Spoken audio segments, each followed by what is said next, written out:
అందరికీ నమస్కారం. మీ వేణి ఆదాయం ఏందనంటే, జీవితంలో ఉద్యోగాలు బంద్ అయిన,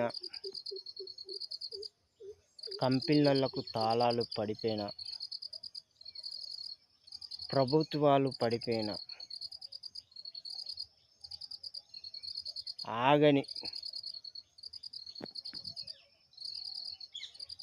ప్రపంచాన్ని ముందుకు నడిపిస్తున్న, ఎన్ని కష్టాలొచ్చినా, ఎన్ని బాధలొచ్చినా, ఎన్ని సమస్యలున్నా కానీ ప్రపంచాన్ని నడిపించే రైతుకు మాత్రం సెలవు అనేది ఉండదు.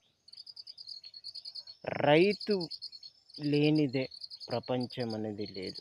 ఎన్ని బాధలొచ్చినా, కష్టాలొచ్చినా రైతు మాత్రం తన కష్టాన్ని నమ్ముకొని 100 మందికి